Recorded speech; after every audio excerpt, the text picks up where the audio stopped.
2025년 12월 8일 월요일입니다. 삶의 현장에서 우리가 함께 나눌 오늘 하루 말씀 로마서 12장 2절입니다.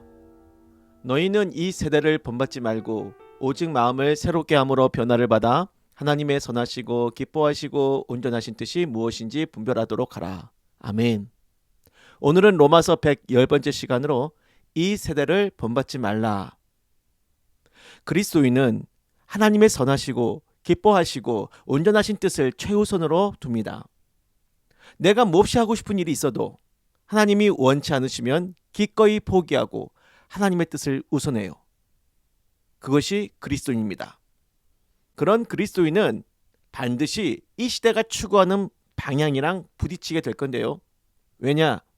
이 세대는 하나님의 뜻과 반대되는 방향을 추구하기 때문입니다. 그래서 사도 바울은 이 세대를 본받지 말고 하나님의 선하시고 기뻐하시고 온전하신 뜻이 무엇인지 잘 분별하라고 당부합니다. 그런데 어떤 기독교인은요, 하나님의 뜻이랑 악한 세대의 뜻을 구별하지 못하고 섞어버립니다. 동성애 자살 낙태를 가지고 얘기를 해보시죠. 참으로 어렵고 민감한 주제예요. 이 문제에 걸려있는 인생들은 그 겪는 심적 고통들이 무겁고 큰데 그걸 안타깝게 여긴 사람들이 동성애 자살 낙태를 금지하지 말자, 죄로 여기지 말자, 선택의 문제로 이해하자라는 심정들이 있습니다. 저도 가까운 지인 중에 동성애자가 있었고 자살한 사람도 있어서 그 심정을 이해해요. 만약에 제가 예수를 안 믿었다면 동성애 자살 낙태 옹호했을 겁니다. 하지만 예수 그리스도를 믿고 십자가 복음 앞에 서면 그렇게 말할 수가 없어요. 왜냐? 하나님의 뜻이 아니기 때문입니다.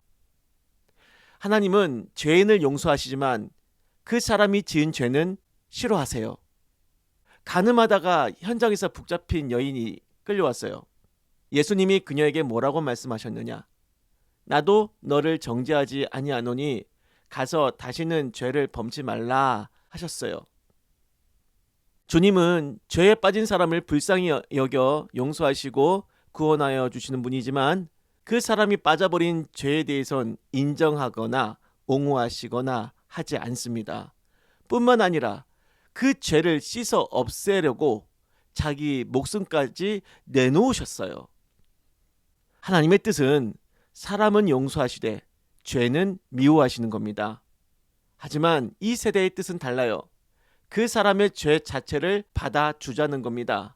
하나님을 믿지 않으니 그걸 죄라고 여기지도 않겠지요. 분별이 없는 일부 기독교인들은 여기에 편승하여 동성애 자살 낙태를 인정하자, 허용하자 말합니다. 여러분, 이것은 한 가지 예일 뿐이에요. 우리가 매일 매순간 마주하는 것이 이 세대입니다. 보고 듣고 접하는 것 중에 세상적인 게 얼마나 많아요? 거기에 익숙해져서 하나님의 뜻에 맞지 않게 사는 일이 얼마나 많이 있겠고, 심지어는 하나님의 뜻이라고 여긴 그 생각마저도 실상은 이 세대에서 나온 생각인 것도 있지 않겠습니까?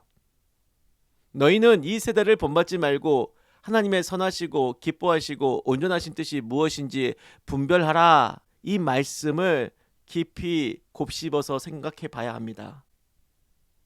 이 세대를 본받지 않으려면 하나님의 뜻을 분별해야 해요. 하나님의 뜻을 분별할 줄 모르면 이 세대에 그대로 영향을 받게 되겠죠. 그래서 우리가 노력해서 분별을 해야 한다는 말일까요? 분별할 줄 모르는 자에게 분별하라고 한다면 그 분별을 실천할 수 있겠습니까? 분별하라고 명하셨지만 그 분별의 주체는 우리가 아니라 주님이십니다.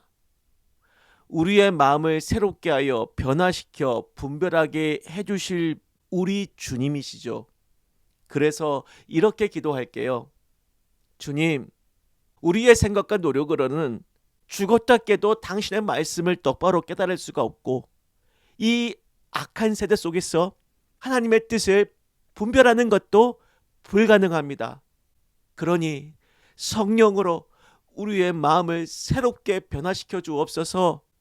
이 시대를, 이 세대를 분별하고 하나님의 뜻을 정확하게 깨닫는 지혜를 주옵소서. 그리하여 길을 잃지 않고 주의 뜻을 잘 따라갈 수 있도록 도와주옵소서. 예수 그리스도의 이름으로 기도드립니다. 아멘.